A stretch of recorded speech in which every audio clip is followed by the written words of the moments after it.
That's all right. That's all right. It's been a long. It's the fact that you can say that.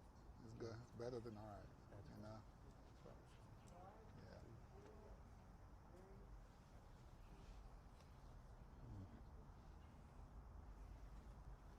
Good evening, and welcome to Echoes of the Enslaved 2021.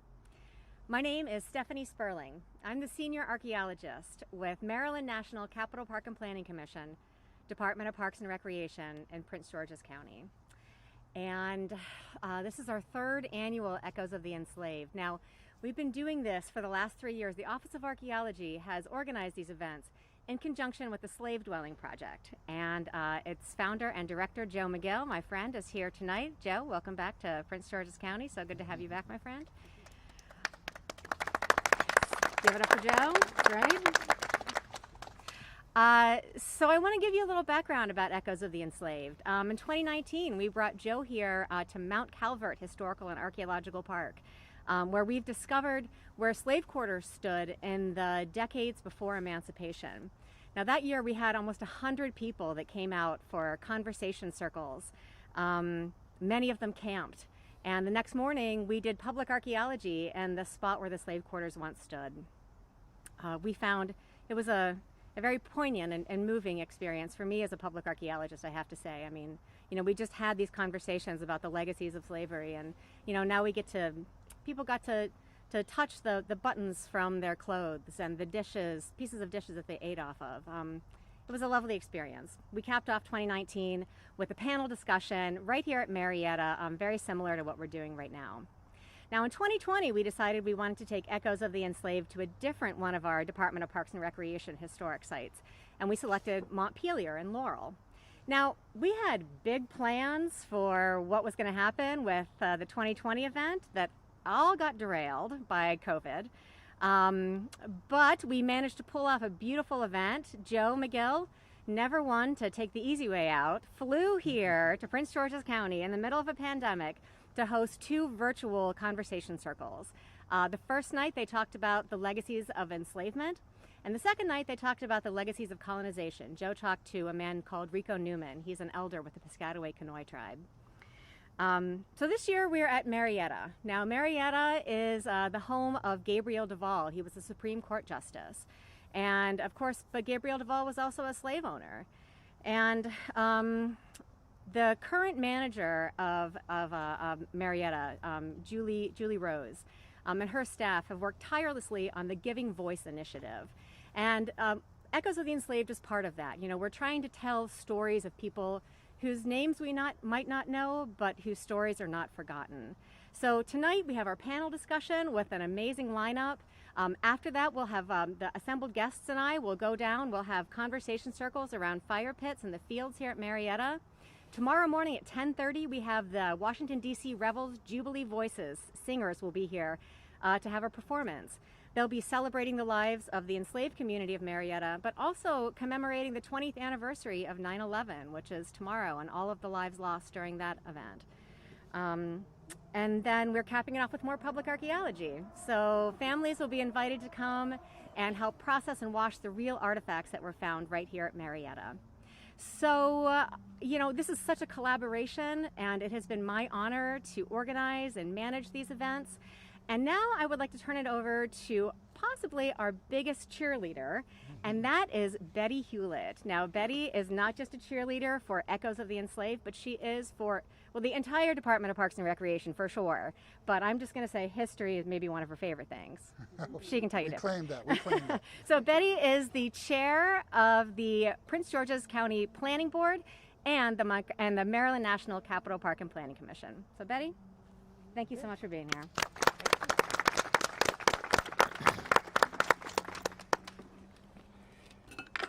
Wow. So thank you, Stephanie, for that very, very warm introduction.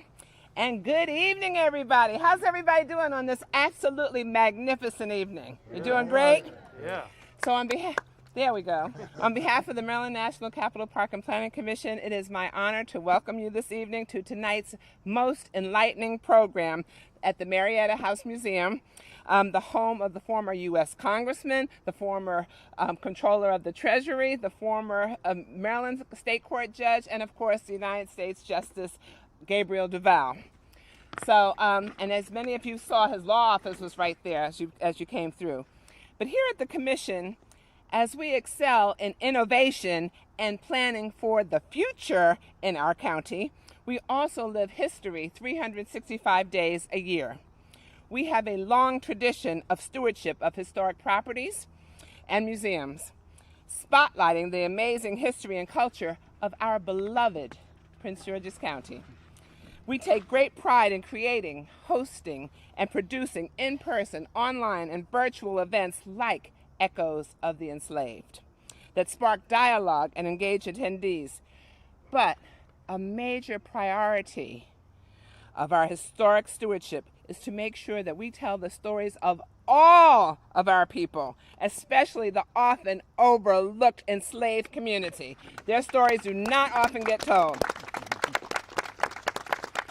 So for more than 300 years, African Americans have made countless, and I mean countless, contributions to the diversity, growth, culture, prosperity of Prince George's County, whether they were enslaved or free citizens.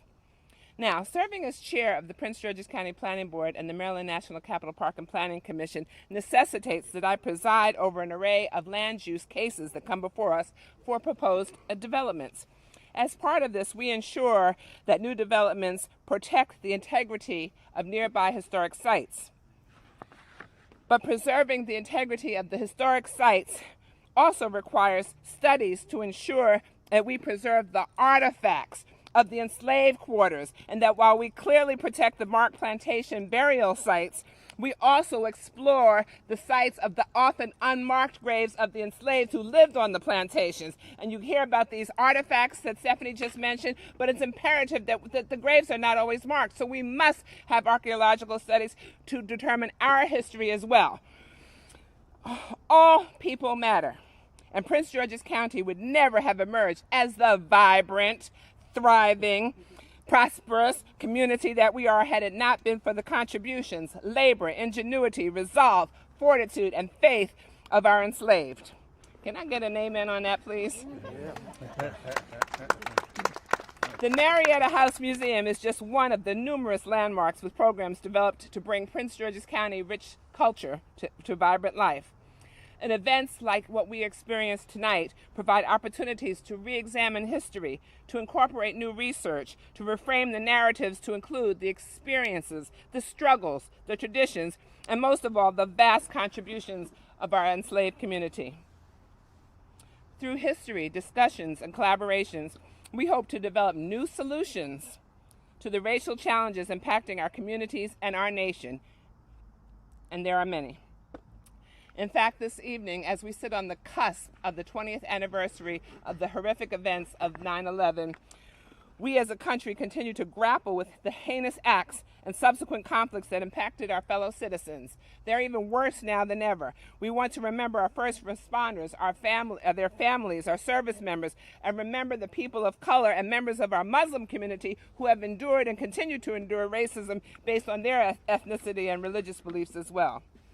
But one thing we learned from our enslaved ancestors, Americans come in all shades, sizes, and colors, and greatly contribute to the fabric of our nation. We also learned just how strong we are. My great-grandfather was born into slavery. That's only a couple of generations. Decades later, my mother lived with her previously enslaved grandfather. He taught her so many things, primarily faith and fortitude, and to never, ever allow anything or anyone to break you. As I ask each and every one of us to remember that you are stronger than anything that could ever happen to you, and never, ever allow anyone or anything to break you. Can I get an amen on that? The learning and discussions do not end tonight. We invite you to continue to visit the Commission's historic properties, restored mansions, educational museums, preserved African American heritage sites to discover more about our absolutely intriguing, beloved Prince George's County. But like the griots in our native motherland, it is important to tell our stories. We must share our stories with future generations, otherwise our history will be lost, or worse, we will succumb to pure propaganda. So share your stories with future generations through the Commission's self-guided tours, rich programming found online. Tell your children the stories. Make sure that they pass it on to their children. Now, I want to extend a hearty thank you to the many members, some of which Stephanie mentioned, of our national award-winning Department of Parks and Recreation in Prince George's County. I got to tell you, we hold the world's record in terms of national awards. How many awards do we have, Omar? 6. 6 National Gold Medal Awards. Nobody in the United States has 6. And it's because of the amazing men and women who work at the Commission and the Department of Parks and Recreation, coupled with the volunteers who step up to the plate to help us. So we want to thank you and thank everyone for that. So it's now my pleasure to introduce Omar Eaton Martinez, who is going to introduce our panelists. And you're in for a wonderful, wonderful evening. So thank you, enjoy, and learn. Thank you very much.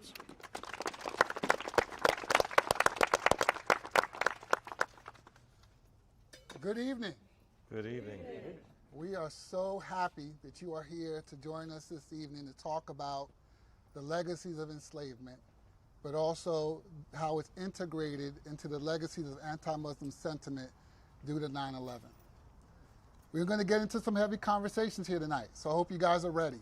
But the blessing is that we'll be able to extend this conversation in our conversation circles afterwards for those who are here in person.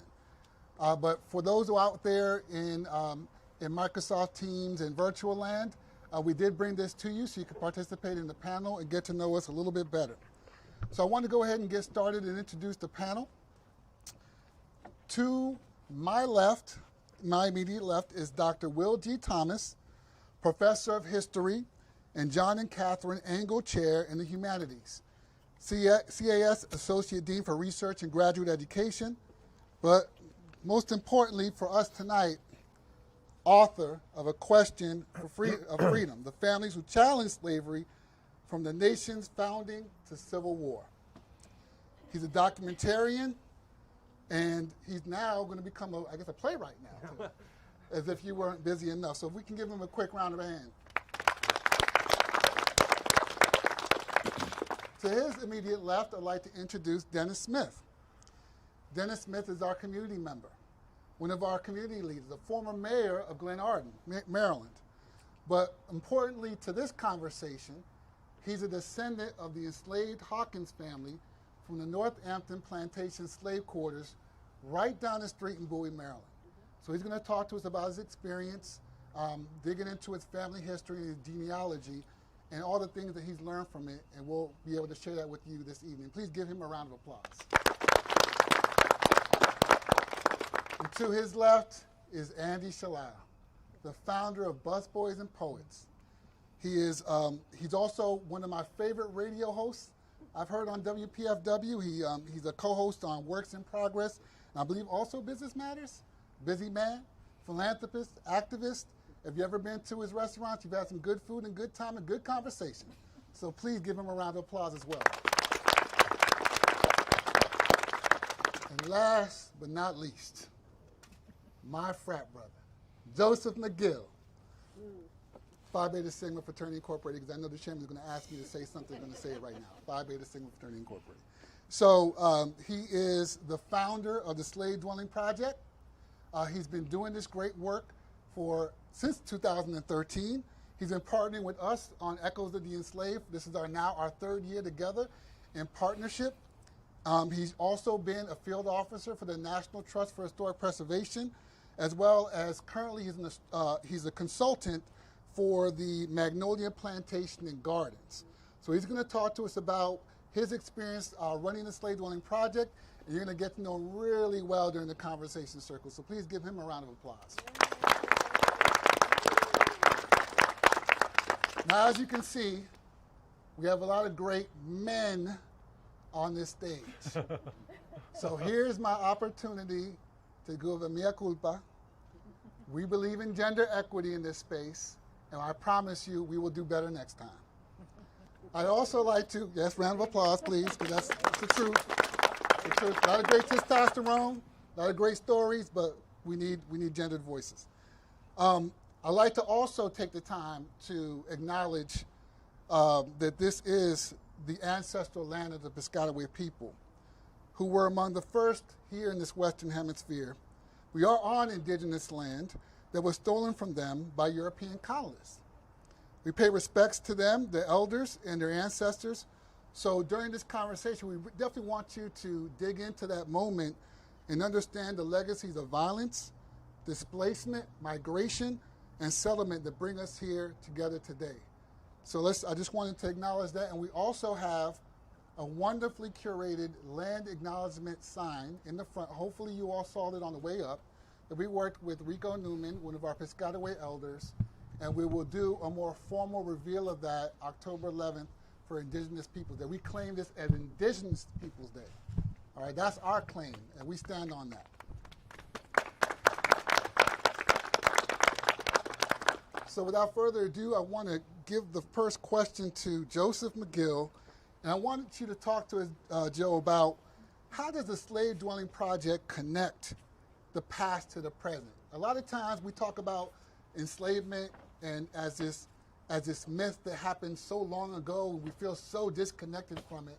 So how does your work with the slave dwelling project bring it home to today?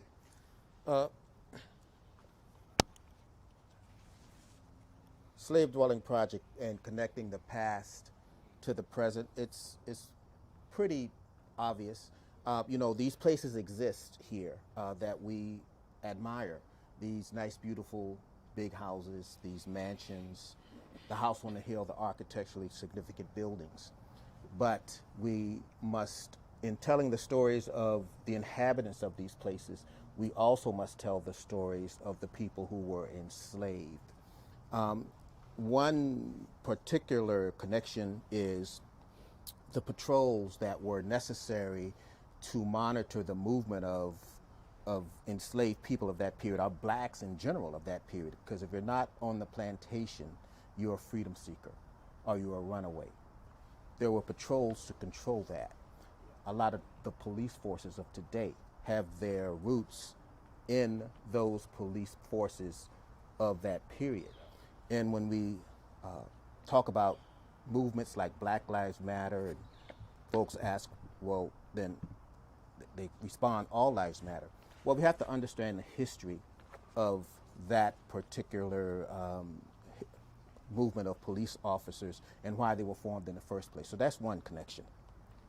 Another connection is the fact that the history that we have been fed, the history that we have consumed has evolved, and we're still suffering from the residuals of that past. I have this saying that says, racism doesn't stop, it evolves. You know, the prejudice that I experience is not the prejudice that my parents experienced, but it's the same. It's not the prejudice that their parents experienced, but it's the same. When we think about the end of slavery, the fact that the Civil War ended slavery, it didn't end prejudice. Because we've got to think about those things that replaced slavery, like the KKK and lynchings and poll taxes and redlining and Jim Crow laws and black codes and disenfranchising and massacres.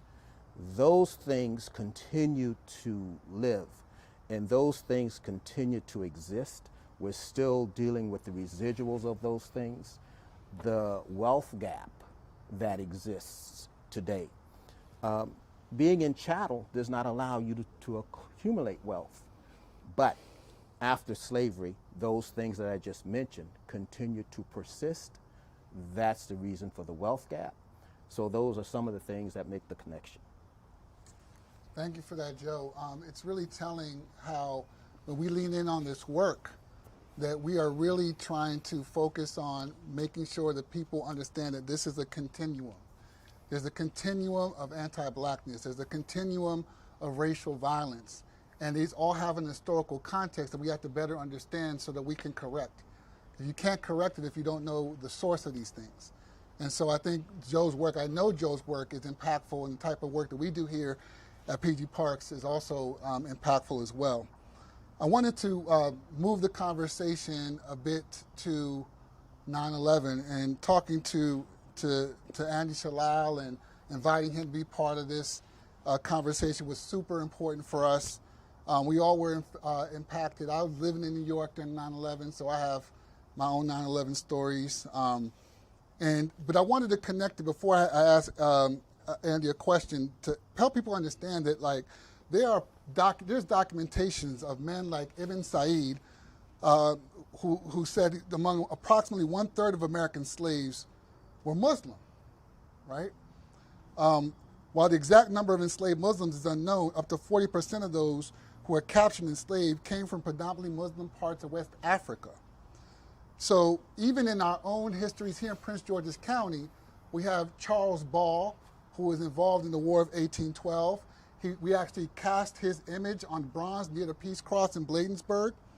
And in one of the statements he made in 1837, he said, "I knew several people who must have been from what I've seen, since learned as," he called them Mohammedans, right, the Muslims.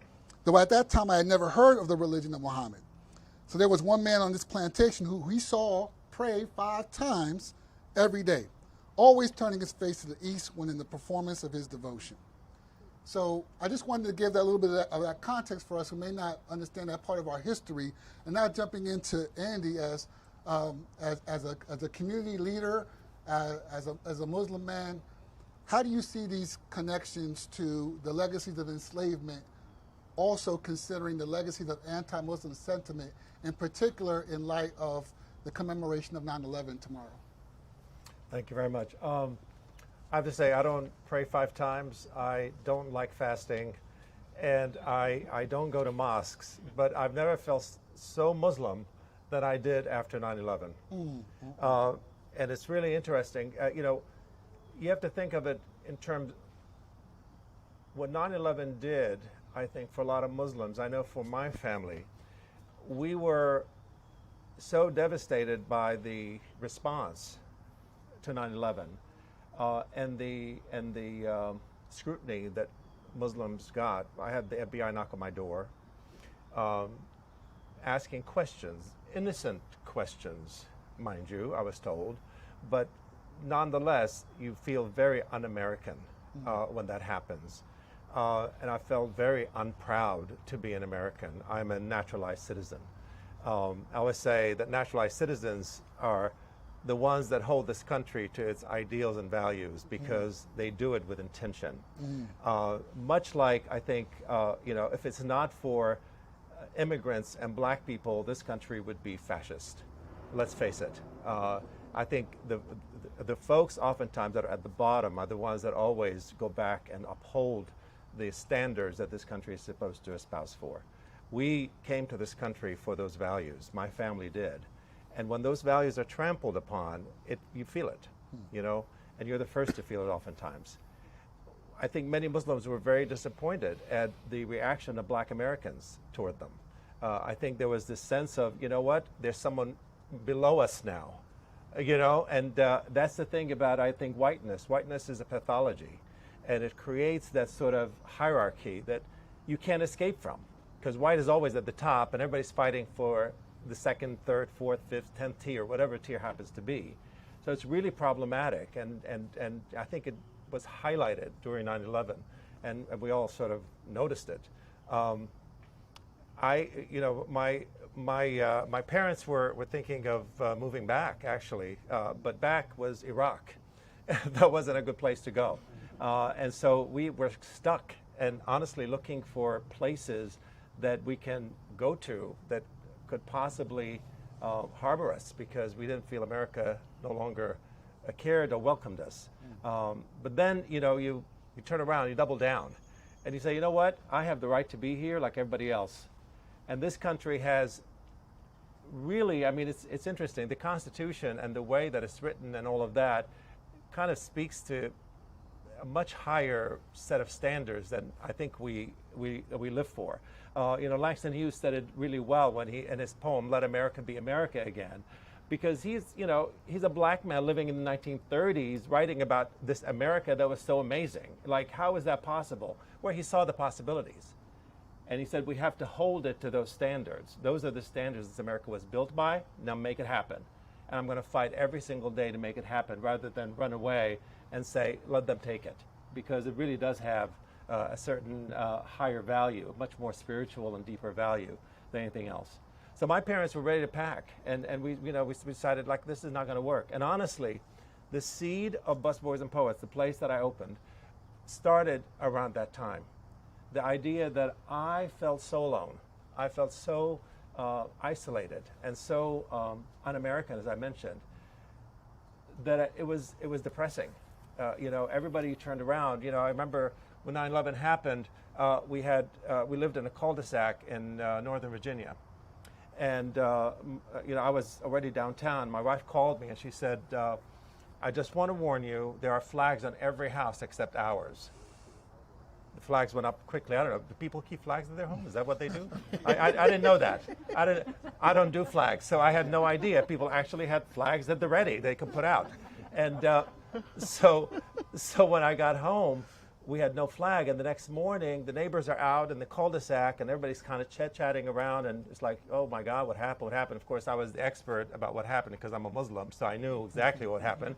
I must have had some connection to these dudes that did this. And so people were asking, and one of the neighbors, this racist, I won't say it any further, but this racist woman turned to me and she says, do you need a flag? And I said, I don't need a flag, thank you. And she said, why, we have to band together. And I said, well, this is not the way we band together. We have to band together by actually removing flags, by actually being a community of the world as opposed to isolating ourselves. And we went inside the house. She wasn't happy with the answer. And moments later, there was a flag stuck in my mailbox, one of those smaller ones. And I went out and I pulled it off and brought it back inside the house. And I said, I can't live in this community. This is not for me anymore. And those types of aggressions that were happening throughout. My kids in schools were being harassed, being asked about, calling them all kinds of names and words and telling them to go back where they came from, was really a horrific example of where we can go, and sort of gave me this glimpse of how America can easily slip into this kind of jingoism. And so when the idea of Busboys and Poets came to me was, I need to find my tribe. I need to find folks that aren't like crazy like that neighbor of mine, that think that the only way you can express your patriotism is by hanging a flag. And my idea of patriotism is actually to stand up for the rights that this country has. Actually, it's about dissent. And so, creating a place that honors that brings people together who see a better America was really important to me. And I remember when I opened it, finally, that day that we opened it, and people flocked in like crazy and were so excited about having there. I had tears coming down my eyes because I thought, wow, this is the America that I really want to live in. This is the America that is real. This is the America that where people care about one another and want to see a better world and see possibilities in this country that no one has seen. See the possibilities, like Langston Hughes said, where let America be America again. Let it be the dream it used to be. Let it be the pioneer on the plain seeking a home where he himself is free. And he refrains where America was never America to me. So that was the kind of the refrain that really brought it to Busboys and Poets. And the reason why I named it after Langston Hughes, because he understood America the way I was beginning to see it. Wow, that's an amazing testimony. I was listening to radio this afternoon, and obviously there's a lot going on with the commemorations and activities happening here. And what I was struck most was by a story of a Muslim man who I guess is 29 years old right now, who was, I guess, around 9 years old when 9/11 happened, and his birthday is 9/11. And he remembers his parents saying that we can't sing happy birthday too loud, because if we do, they're going to think that we're celebrating what happened this morning. And just think how many waves of things that this thing destroyed, from the most tragic things that we've all known about to the most simplest things like being able to celebrate your birthday. My good friend, my former supervisor at the Smithsonian, her birthday was 9/11. She lost her sister-in-law in the Pentagon. You know, her birthday will never be the same again. It'll never be the same again. And so these types of things, these tragedies are opportunities for us to dig into our humanity, to learn better, to see how we can treat each other humanely.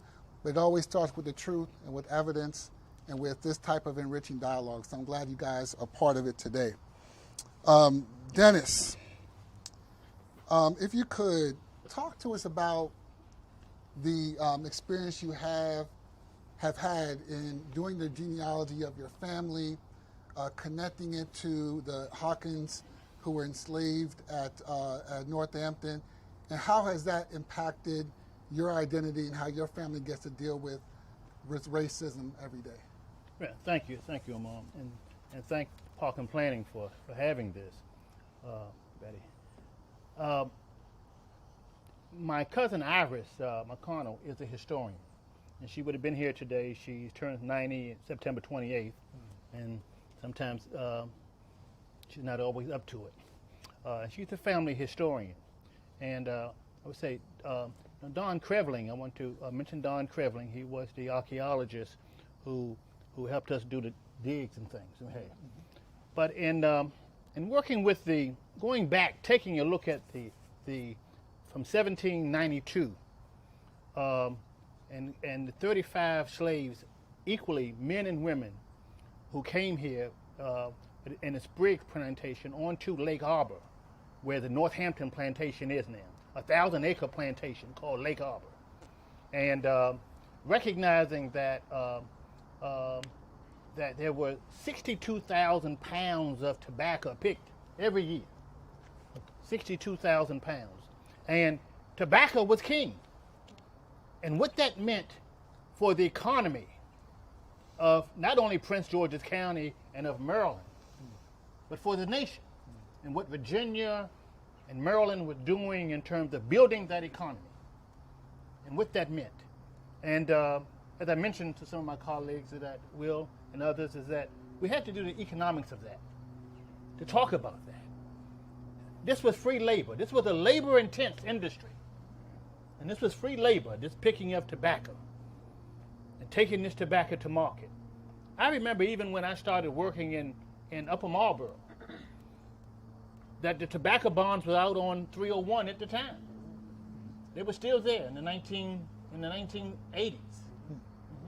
Yeah, and my family, and in Maryland, as we know, in terms of not only a slave state, but Abraham Lincoln had to send troops down to Annapolis to stop them from seceding from the Union.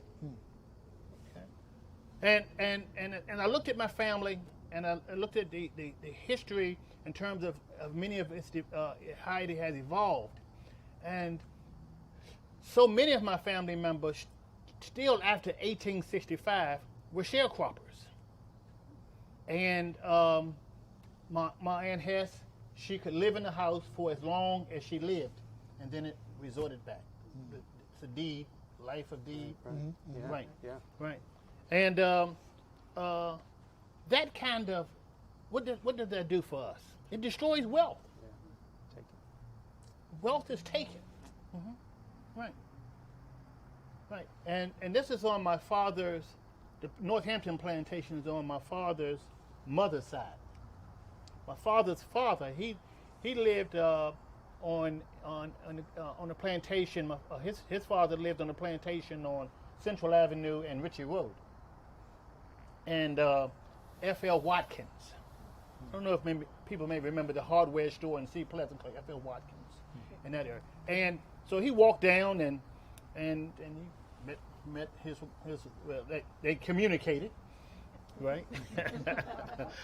And my grandfather worked on the B&O initially. That's what Martin Luther King Highway, George Palmer Highway initially. And he bought a land in the city of Glenarden, half acre of land he bought. And that was her way of escaping the plantation. You know, that's what it did for her in essence. And from there, he moved. He had a job with Baltimore, BG, Baltimore, Washington Gas. And that movement of his life is what propelled his brothers. They all bought land. His sons all bought land in the area, and you could see, and it was important for me to understand that, in the sense that I then looked back at the others in the family, and I said, oh wow, they didn't get that opportunity. They stayed in the sharecropping situation that they stayed in, and by the 1960s, they were still there. In the 1960s. And so when this segregation of school came, look how disadvantaged they were. They moved from that Mitchellville sharecropping area to Glenarden Apartments with the influx of Washington, D.C. and those from the farms as a sharecropper. That was a very disadvantaged situation. And when we're talking about inequality and inequities in our society, when we talk about the disparities, these disparities happen over time. And these wasn't so long ago. You know, these was the 1960s. I went through 1 through 6 in Prince George's County schools in the segregated school, the Lincoln Elementary. Right. So these were not, you know, I'm a young man. But you know, it's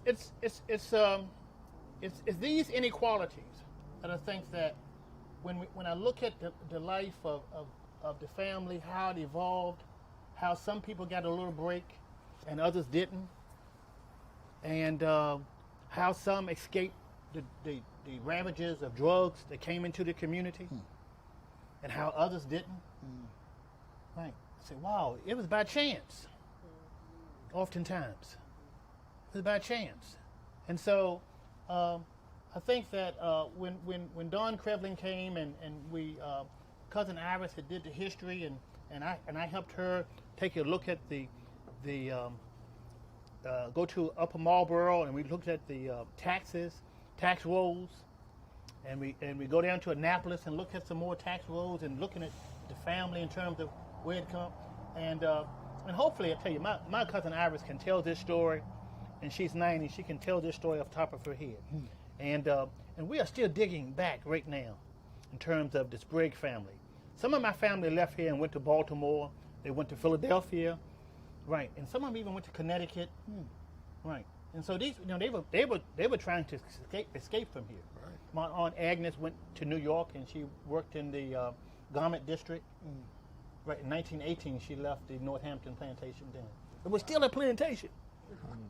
It was still a plantation and she left. And so, you know, Maryland had it. You know what I mean? My aunt, she points out to me sometimes, well, you know, Maryland, they didn't sell slaves. They didn't break up families as much in Maryland. Slavery was different in some areas than it was others. But we didn't have a lot of breakup of family. But the life was a life of subsistence. And I think that, you know, as we remember those types of things, as we look at this inequality today, we see where its roots kind of come from. Yeah. Wow, thank you for that, Dennis. I think that there are certainly people out in the physical crowd today, and maybe some of those who are listening to it through virtual land, who have done some type of work like that genealogically. And it's definitely almost magical that we have someone like Dennis on the stage with us who's been able to trace his roots in this way. But honestly, what's really made this panel super powerful in concert with what Dennis provided is what Will Thomas discovered during his research about his own family. And so, Will, if you could talk to us about your research and what you discovered and how it made you feel. Yeah. Thank you, Omar. It's great to be here tonight with everybody and to be on this panel. You know, when I started on the research for A Question of Freedom, I was looking into just one freedom suit by the Queen family. It was a very important freedom suit, and it came before the United States Supreme Court in 1813. So long before the Dred Scott decision, the infamous Dred Scott decision. And the justice who dissents on that case and speaks somewhat eloquently about freedom and liberty was Justice Gabriel Duvall, whose house is here and who was a lawyer and a judge on the Supreme Court. And I was interested in this case. I started digging into it. And the Queen family, I found, had filed dozens of freedom suits. I knew nothing about these freedom suits, these early freedom suits. And along the way, I began to slowly realize that the Queen family and many other families that filed freedom suits, hundreds of freedom suits, thousands, right here in Prince George's County. Prince George's County was a county dominated by slavery and slaveholders, as we just heard, and yet also the epicenter of this earthquake of freedom suits that took place from day one of the United States, from the 1780s right through to the Civil War. And when I started looking into this and following the threads wherever they went of these freedom suits, who were these people who brought the freedom suits? Who were the attorneys? Who were the judges? When I started out, the history was distant. It was contained. It was not something that I necessarily was personally involved with. I really had a scholar's interest in this. Now, I knew that my grandmother came from Prince George's County and that her family was the Duckett family.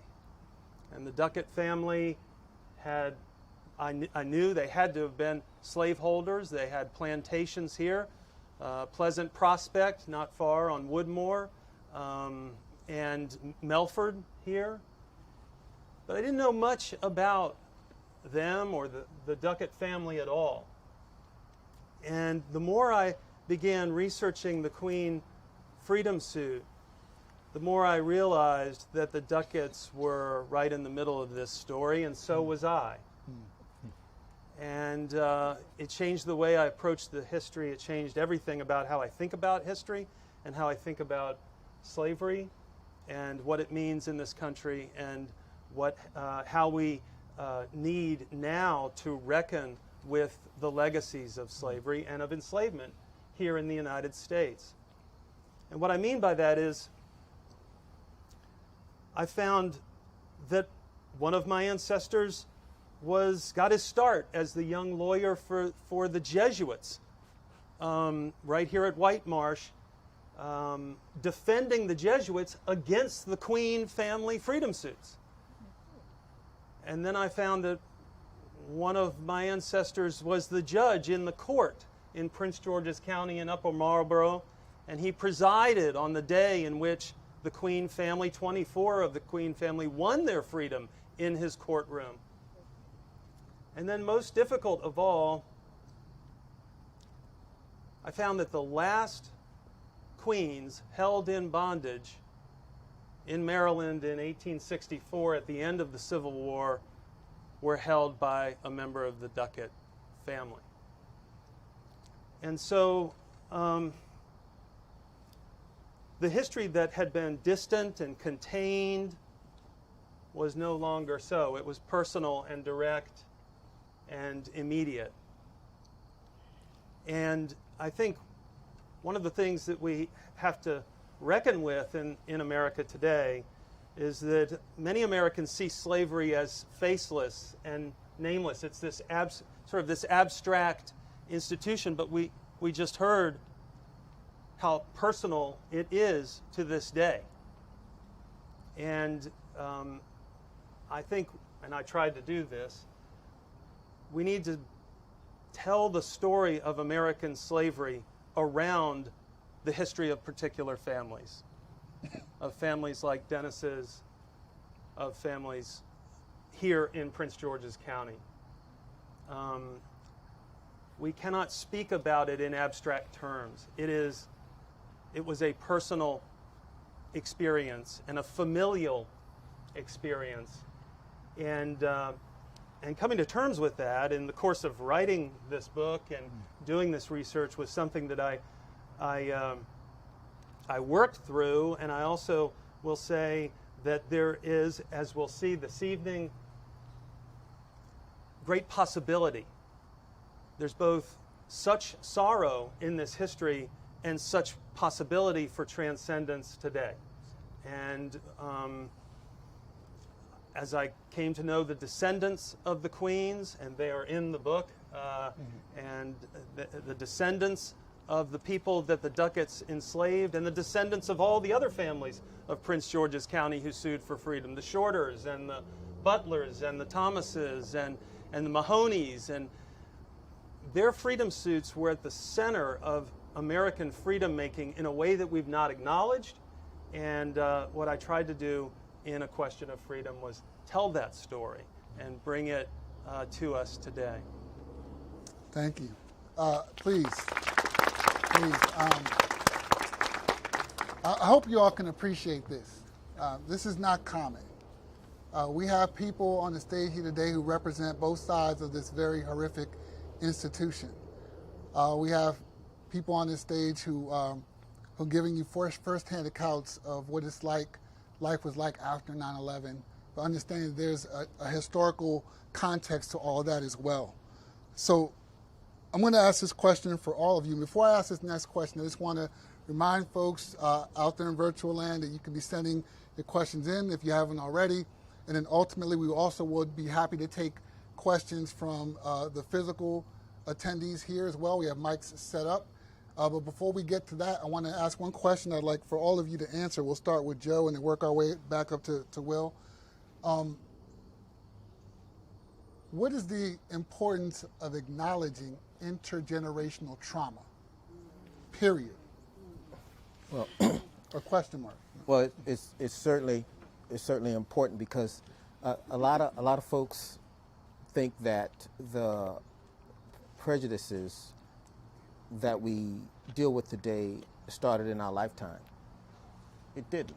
It has history. We say, all men are created equal. In that declaration, one of the prominent writers of that document, Thomas Jefferson, owned 600 people, and of course there's the Sally Hemings story. And we look at the Constitution, we the people. We the people are those men in that room at that time.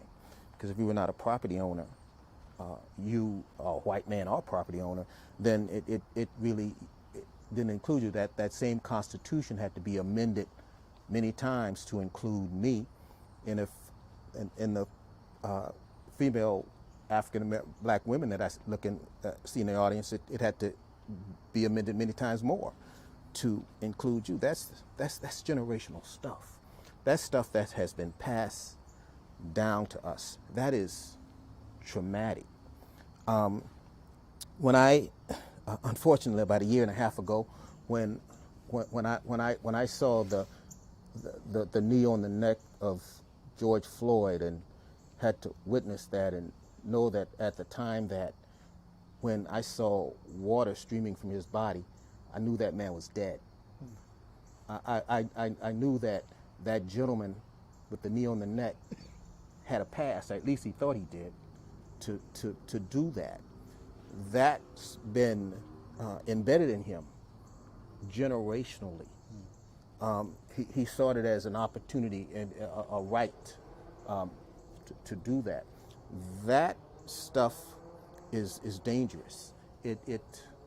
Some say that it's sometimes in the DNA, that you inherit things from your ancestors, and if you have ancestors who were subjected to a life where they were muted, all their rights were taken away from them. There comes a time in a time of slavery, as a child, you're going to do what children do.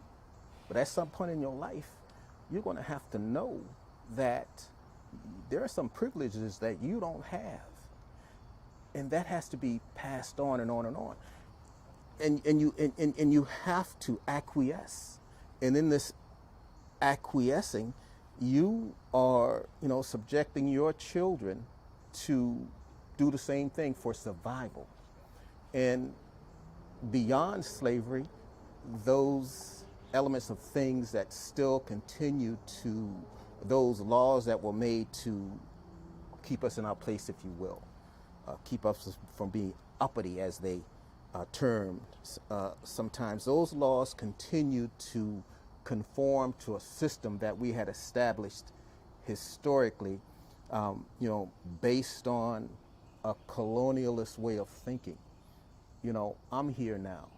It's all mine. It's mine for the taking.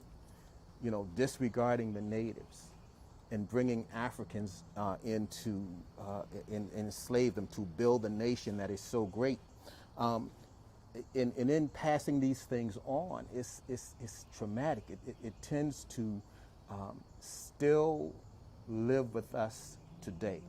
So I think when we think about this trauma, we can't look at it as something that just happened in our lifetime. We got to get to the root of where it is, where it started, and it started in the creation of this nation. Thank you for that, Joe. Thank you. Andy, if you can give us your response. On intergenerational trauma? Please. Well, intergenerational trauma is only useful if it leads to results, if it leads to something. Just trauma that is constantly revisited without any solutions that follow are not very useful. In fact, it could be more damaging to a society. I see in this context, intergenerational trauma should lead to a serious discussion about healing that trauma, and that trauma healing begins with the idea of reparations. Anytime you have a situation where someone has been hurt, there's no way to bring back the hurt. The only way that we understand as a society how to do that is through some sort of remuneration. And that's in the form of money, in the form of other ways to make sure that you make that person whole. I come from a society that's very tribal, that if you killed somebody on another side, there's no way to bring back that life, but you pay for it. And therefore, that's the way you heal the trauma, or you begin to heal the trauma. So we tend to talk about trauma here a lot, I think, in this country, and yet we always get in the way when we get to the idea of how we're going to resolve that trauma. And the R word comes up, and people are afraid to talk about it, afraid to address it, afraid to deal with it. I think there's this sense, this hope, that if we continue talking about this trauma, somehow it will just dissipate. It's like going to a therapist that constantly just wants you to come back, so they you just keep paying the therapy, and you're not really getting any use out of it. And it's not a useful way to move forward.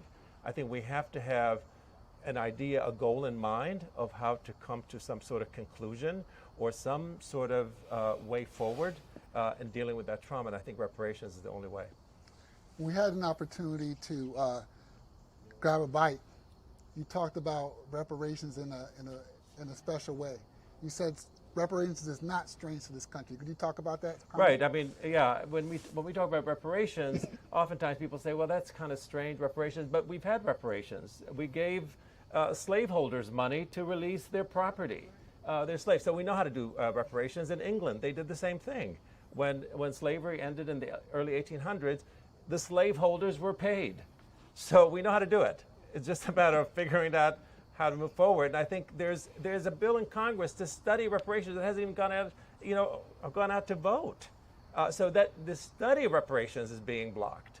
And that's, I think, unconscionable. And I think it really needs to be addressed. Thank you for that explanation. We're going to have Dennis, and we'll also respond, and we're going to go to a question online. Dennis? Yeah. Intergenerational trauma. I look at it from two perspectives. One, in terms of relative deprivation. And I think that, I think someone said, talking about the hierarchy of whiteness here, and how everyone down in the totem pole begins to fight one another in terms of a kind of a relative sense. In terms of, oh yeah, well I have a job, I'm here, and you're there. And it becomes a battle down at the bottom. And one of the things that I've seen in my coming up with my mother and my mother's brother, he was his father, was that they both had a teacher named Teresa Banks.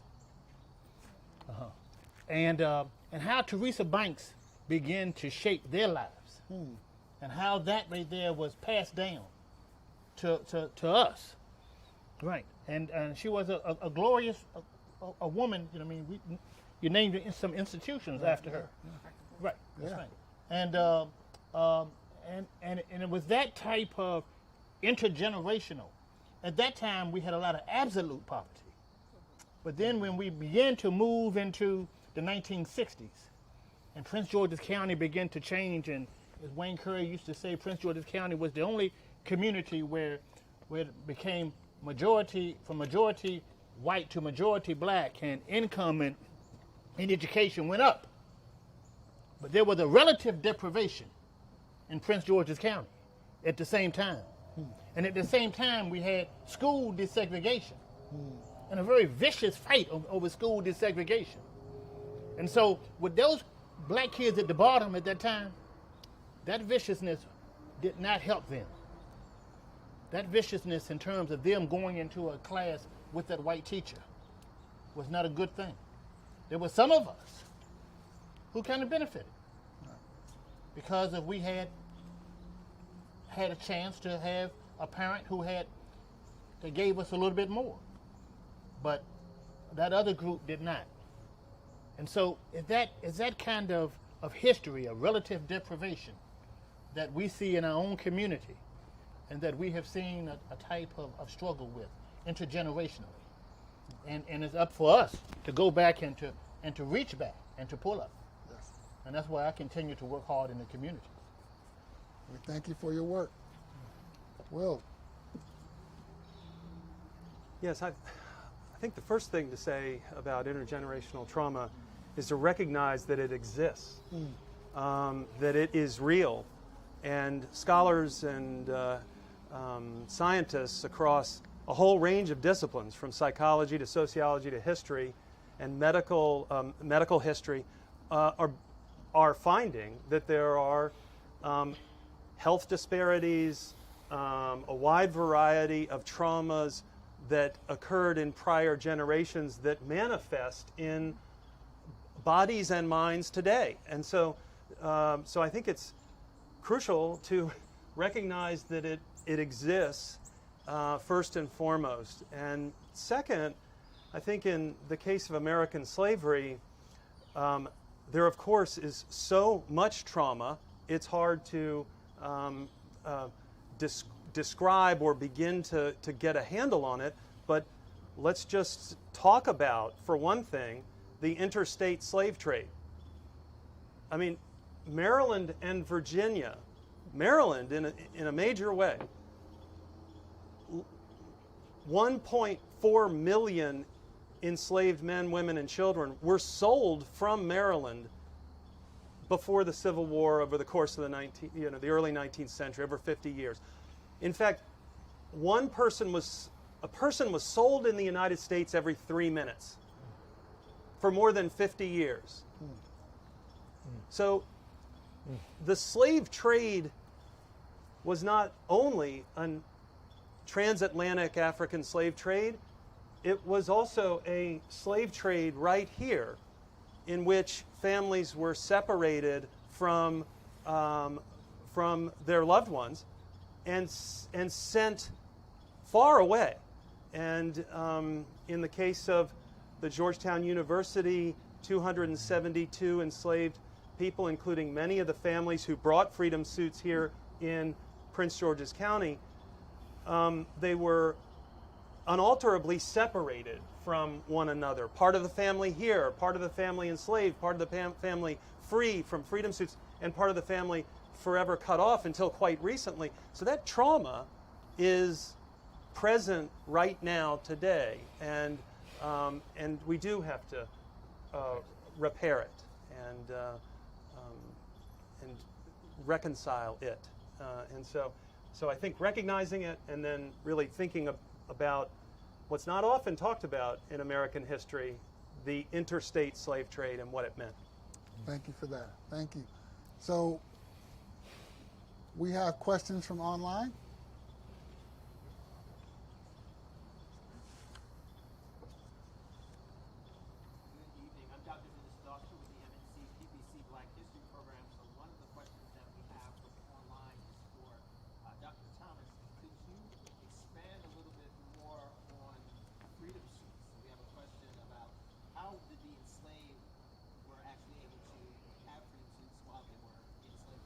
Yeah, it's a great question. How did enslaved people bring freedom suits?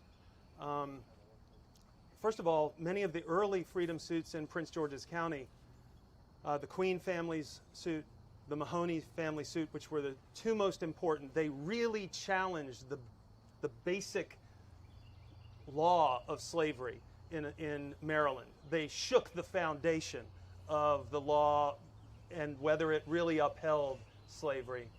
The Queens and the Mahoneys sued on the basis that their ancestor was a free woman of color, but a free woman nonetheless. And she had been indentured, and yet that indenture had either been disregarded or burned or just ignored, and she was effectively enslaved for life and sold as such, and her children were sold as slaves for life. So the early freedom suits, many of them were making a claim that they were descended from a free woman, and in some cases descended from a free white woman. So so those claims went forward as freedom suits. Eventually, there were all kinds of freedom suits. There was a law against importing enslaved people into Maryland and into the District of Columbia to be sold, and essentially this law, which was passed right after the American Revolution, was the Non-Importation Law, and many enslaved people who were taken to Washington and then D.C. and about to be sold could bring a freedom suit on the basis of that law. How did enslaved people do this? Here's what's, I think, so important. They had knowledge. They had, enslaved people had families with legal knowledge, with sophisticated political knowledge, with ideas about how their family would become free. And so the idea that enslaved people were, we've talked about this, inert or waiting or simply, that's just, Omar, one time when we were having a conversation, you said, we've got to stop exceptionalizing resistance, right? And this idea that resistance was somehow exceptional and the norm was inertia is just historically inaccurate. Enslaved families, enslaved people pressed for freedom at every moment, and for someone like Charles Mahoney, it was a 25-year project. 12 years of litigation, 3 jury trials, 2 appeals, and then 12 years to free his daughter by purchase. He purchased the freedom of his daughter. 25 years of effort. So, I'll pause there. That was great. So we reached the portion of our panel, we would love to hear from the audience. If there are any who would like to come forward and present a question to the panel or to a panelist, we have our microphones ready here in the center, and we're ready for you to come forward. And we also have additional questions from online. Is there a second one you'd like to say, Dr. Doster or Stephanie? Yeah, thanks, Omar. I'm Stephanie Sperling, Chief Archaeologist.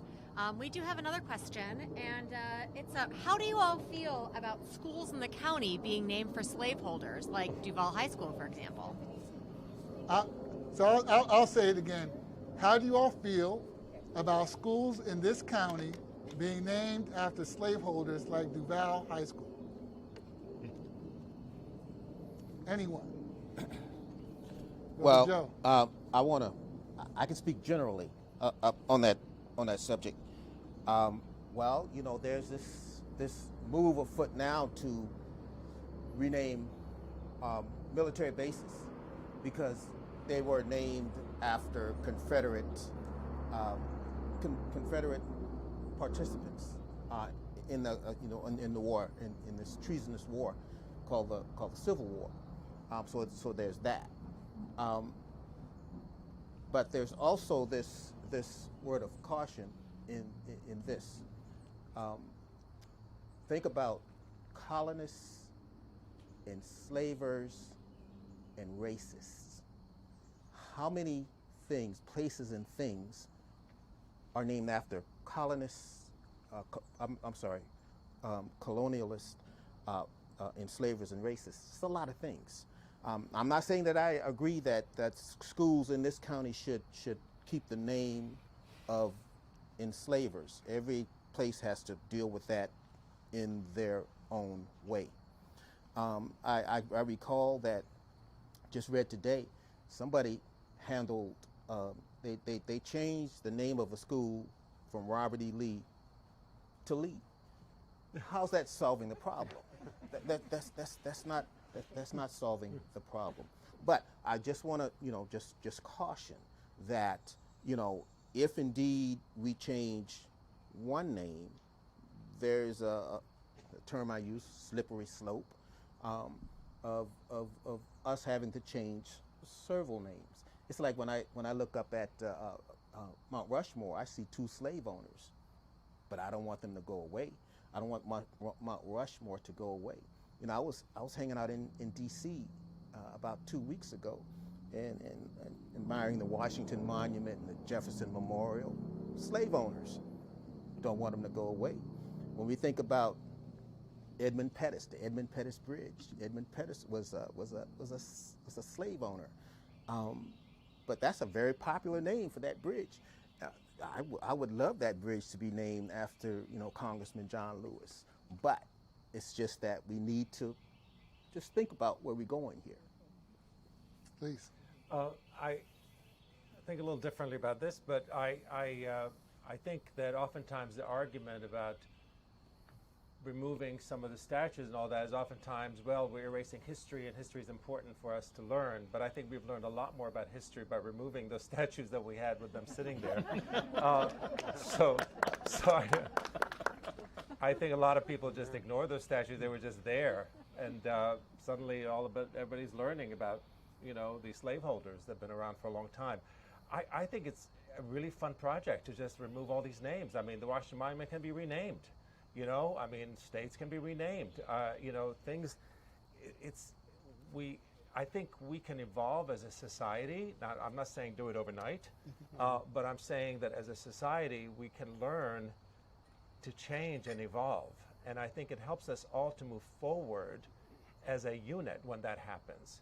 I think a lot of times when we don't address these things, then we run into parallel worlds that don't collide with one another. I think it's important for us to have conflict, because conflict can actually result in a stronger, more United States. Thank you. Dennis, do you have a response as a native of the county? Well, my response, I'm a graduate of Duval. Okay. And I am for the renaming. And I went to Washington Lee High School. That's right. That's right. That's right. I have both of them. Yeah. That's a pretty strong response. Yeah. Okay. Will? Yeah, you know, names of schools and names of buildings and other sites are about historical memory. And what historical memory do we, the community today, choose to honor and continue? And so I think it's a very important thing to be having this discussion, having this question about should this high school be renamed or not? Or what other schools and what other buildings need to be named or should be named, and who can we recognize and why? So one of the problems we have, I think, as a society is only one historical memory really has been valued. And there are separate spheres of historical understanding in large parts of American society. A historical understanding framed by a particular way of thinking about the past and ignoring the stories that we're talking about tonight, ignoring vital stories that tell us a different history of the past and help us make sense of the present. And so I think it's important to be having this conversation, and I agree with my colleagues here. Yeah. And I'll just take moderator's privilege to chime in a bit. I will tell you that this issue is not American. Right. This is a global issue of people renaming things. One of the major culprits who is being challenged is Columbus, right? So in the island where my family comes from, Puerto Rico, they tried to put up a statue of Columbus. They didn't get too far, right? Because people understood what that meant. And people have to lean in and acknowledge that and make sure that we make space for that understanding as well, please. And if I could say in reverse, in Iran, my wife is from Iran, and in Iran they named a street after George Floyd. That's beautiful. Trying to remember how I phrased the question before I walked up here. My name is Lois Rosado. I'm the co-chair of the Greenbelt Black History and Culture Committee, and we're well represented this evening. My question had to do with the myth that as an American, because I was born right here, even though my family immigrated from Barbados, the myth that all of us have been fed about what America is. I remember someone calling me on January the 6th saying, "This isn't America." And I said to them, "Oh, yes, it is." From my perspective, let America be America again. And I think that part of the challenge, and I don't know how we can really help people understand, part of the challenge is enabling people to understand 9/11 didn't just happen, but we don't talk about why 9/11 happened. There was a reason that East Timorans were slaughtered on 9/11, but nobody knows that. The myth that we've been fed about who we are and the lies that we don't know about what our government has done in our name all over the world is part of the contradictions that we don't seem to be able to reconcile. How can we reconcile these contradictions? Thank you for that powerful question. Gentlemen, take a deep breath. American exceptionalism is really alive and well, and I think, you know, for those of us that come from outside this country, we see the contradictions. You know, like I said, in Iran, we overthrew the democratically elected president at the time in 1953. Is that yeah? Yes. In 1953, Mossadegh. by an operation the CIA, along with the British, did. We overthrew a democratically elected president in Chile and put in Pinochet in 9/11, 1973.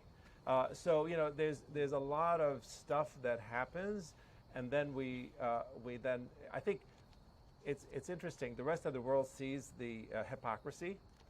We oftentimes on this side don't. And when we ask, most people ask after 9/11, they said why they hate us, like they didn't know. And it's not that they hate America. They don't hate people. Americans actually looked up to and where I come from. But American policies and American militarism is what they abhor. We are afraid of Iran. How many times have you heard Iran is a menace? Iran is a menace. We have 35 military bases surrounding Iran. How many bases does Iran have surrounding the United States? Right? 0. So who is the menace, and who should be afraid of who? And why do we continue to buy into this myth that we are there to lead freedom in the world? As an Iraqi originally, I came from Iraq, the invasion of Iraq did nothing but destroy a civil society. Saddam Hussein was no angel by any stretch of the imagination, but what's there today is arguably worse than what it used to be. It used to be women are able to walk out in this street and be there in the middle of the night, walking the street. Everybody was safe. There was a certain amount of safety, not political necessarily, but certainly social. Today, you don't have any of that. People are getting kidnapped and raped and murdered without any kind of consequence. So what America brought was not freedom, was not democracy. They brought chaos, and I think oftentimes the world sees us as bullies, frankly. And Trump actually represented America abroad more than any other president. I think they were shocked to see a better president. They were shocked, when Obama came into office.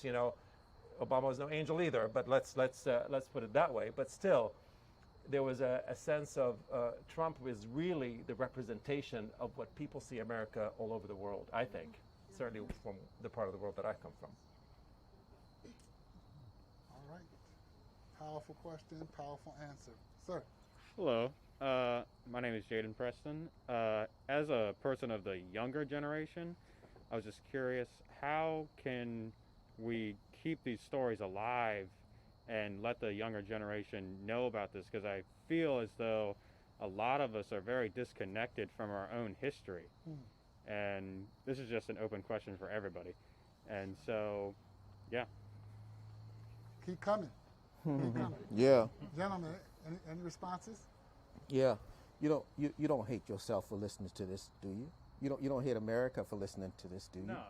So we got to push back against that. There are those who say that what we talk about should be forbidden, should be taboo. I'm not in that camp. I'm in the camp of those who were lied to about the history of this nation, and there are those who want to take us back to that place. And we just gotta be persistent. We gotta be strong. We gotta press on. We gotta keep moving in the direction that everybody on this stage is going in. The fact that this organization has invited me here for the last 3 years makes me know that they're doing the right thing. They want to tell the real stories of these places. We just got to get more people like you in this fold, more young minds like you in this fold to take it all in. Because sometimes you have to take this information back and convince your parents that this is okay. Oh, yeah, absolutely. I just didn't walk all the way over there. Yeah. I think my voice will probably Well, the thing is that the people out in virtual land won't hear your wonderful question or comment. Hi guys, my name is Ethel Mitchell. I arrived late, sorry for that.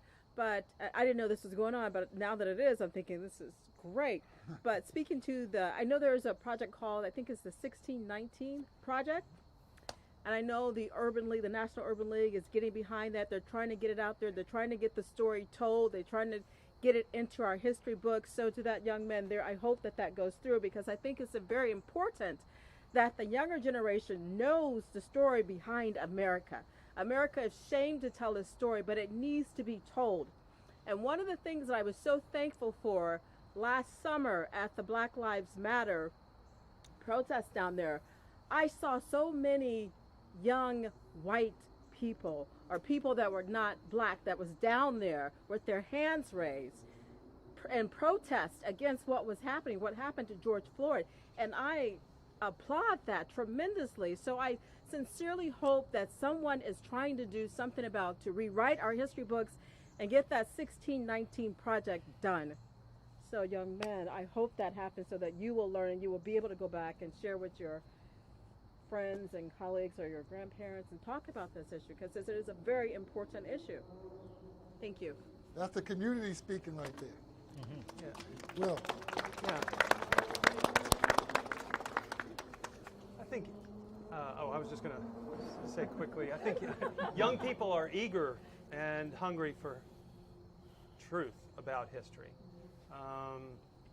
And to go beyond the sort of textbook version. And I think what we need more of, you asked what we need more of, and my answer to that is we need more forms of this kind of storytelling. We need plays that Joe's Movement Emporium is going to produce. We need historic sites like this and across Prince George's County that are going to bring these stories to light, tell them, and develop them in different forms. The older forms of our textbooks, sort of shrink-wrapped history, have not served us well. We need history that's alive and contested and meaningful. And when it's presented that way, I find, as a college teacher, young people respond. That's what they want. And so we need to meet them there, is my response. Andy? I think it's important to elaborate on the 1619 project, which is a project that was it was written by Nicole Hannah-Jones, made in the New York Times, telling the story of American history. It didn't start in 1776, but actually in 1619, when 20 enslaved people brought on the White Lion here in Virginia. And I think it's important to understand that history, and the fact that that history was the foundation upon a lot of American history was built on. And the 1619 project speaks about the idea of critical race theory that is oftentimes maligned and now actually being legislated against in many states. So how scary it is to tell history like you're supposed to, that they have to legislate against it. You know they're onto something when they're doing that. So I think it's really important to recognize these types and the book is out, actually it'll be coming out in November, the 1619 Project as a book, and they're putting also together a children's version of it. A little plug, on October the 10th in Columbia, Maryland, there's a big book fair called Books in Bloom. I'll be doing an interview with Nicole Hannah-Jones on stage. So I invite you to come between 3 and 5 p.m., October the 10th. Awesome. We still have a question? Please. Hi, I'm Soph. I'm his girlfriend, and that's my mom. He's your boyfriend. Yeah, and that's my mom, and she works at Montpelier Historic Site. So yeah, that's why I'm here. Of course, when I get up here, I forget my entire question. Thank you. I guess I'm just wondering, like, so obviously we've been taught that, especially everyone here who is like on, I guess, in like Gen X and the boomer generation, I guess my question is, like, when you sort of like started to put the pieces together and figure out that history wasn't what it was taught to be in America, is definitely not the glorious and, you know, just amazingly formed country that everyone says it is and that everyone sort of like teaches it is. Like, how did you like come to terms with that? How did you like kind of start to understand that you had to address a lot of things that were incredibly painful? And this is for everyone, I guess. Wow, I'm so glad that you took the time to ask that question. Good job. I can tell you, for me, as a Gen Xer who grew up in, born in D.C., raised in Silver Spring, Maryland, when I found out about this history, I was enraged, right? There's a certain enraged process you go through because you feel like people have stole something from you. Like, it's stolen. And for me, as a black Puerto Rican, it's stolen like multiple times. and so there's a lot of emotion involved with that. But because I found spaces to engage with my identity, engage with the history, engage with the culture, I've been able to deal with that trauma and heal. And the healing has been education and my own scholarship, right? So for all of us who deal with that rage, I feel like education and immersing yourself in those experiences is how we deal with it best. And that's why this conversation is so important. But if someone else had a response, Joe, and then Dennis? Yes. You know, you can take information that you just described and it can make you mad. It could piss you off. But you got to take that madness of being pissed off. You can use it for good or you can use it for evil.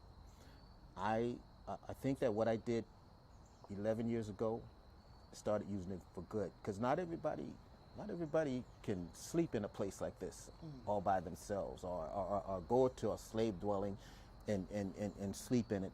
It was my intent to bring attention to those places, because I know if I brought attention to those places, then we could bring attention to the fact that for so long they've been telling us lies about these places that we've been visiting. They've been tying that history up in a bow. And that's how a lot of people want their history. They want to stay comfortable. But we got to make them uncomfortable, because they learn. We got to force it on them sometimes. And we just got to keep hitting it with it. Stay in their face. So that's my solution. We got less than 5 minutes then. Okay. Yeah, I think that when I was first exposed to the truth, I think I'm a Marylander, and we came up on a Catholic plantation. I came up as a Catholic kid through confirmation and et cetera, and when you become exposed to the truth about what America is, it was shocking. I was at Duval in 1970, and there was a sign on the sidewalk at Northwestern High School that said, "Go back to Africa, niggas." And those realities were hitting me at that time, and learning about the real America was coming out, and it's about reconciliation. It's about bringing that to in South Africa in terms of what they have, and I think that's what we need to have, and that's what we almost have here. A reconciliation panel. I learned the history through a very important book from the great late historian Howard Zinn, People's History of the United States, that tells history not in the form of wars and generals, but really in the form of ordinary people. And Howard Zinn used to say, history is told by what you leave out, oftentimes. And that's what we've done. We've left out a lot of our history. We haven't really necessarily told lies, but what we have is kept some truths away that change the narrative. And I think that's what we are doing right now, is bringing out those other stories that have been left out of our history. We have Omar, one can last I just, question. I just want to say real quickly, I mean, I think it's obvious, the thing that we're leaving out of this particular discussion is schools. What's taught in schools and how it's taught in public schools. I worked for the county public library system for many years. I think libraries are very progressive, very liberal-minded. So I worked in the libraries. Second career, 10 years teaching high school history in Prince George's County. And I want to say to you two and to other young people here is pay attention to elections. What's taught in schools is determined by State Board of Education, by a county board of education. I taught history, I taught U.S. history, the second part of U.S. history, ninth grade in Maryland begins post-Reconstruction. Now, so what I was always up against was from mid-August through really late May, trying to teach, post-Reconstruction and to contemporary times without digging in to the topics that we really want to talk about. I used to say to my students, imagine how this particular topic is taught in, say, Texas. Who they have a different textbook and they're learning something different. I taught in a high school in the county that had, over my 10 years, an increasingly immigrant population of students, a working class high school. And I'm trying to teach history to these children, and I'm sort of determined that I'm going to bring in other resources the children know. And I think we have to consider, when we are thinking about who's on our state board of election or state board of education, who's on our county board of education, who's on our county council, how we can bring this topic to those people who are making decisions about which textbooks we're going to use, which materials we're going to use, because they know that what's in their textbook might be biased, or even more so, is leaving out things like critical race theory.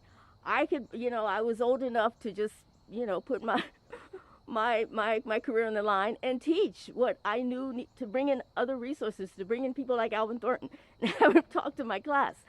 So I think that we just need to be honest about that, and we can't just skip the public school system and say, oh, when they get to college they'll learn it. So that's what I'd like to say. Thank you so much for your comment. This is the end of our panel. To those out there in our virtual audience, thank you so much for being with us. Please continue these conversations so that we can continue to get better as a community and inform each other's conscience so we can see the humanity in one another. I'd like to thank the panel again, and thank you to our physical audience, and hopefully you all will be joining us in our conversation circles that we'll be having in a few moments. So thank you for everybody for being here. Round of applause for the panel.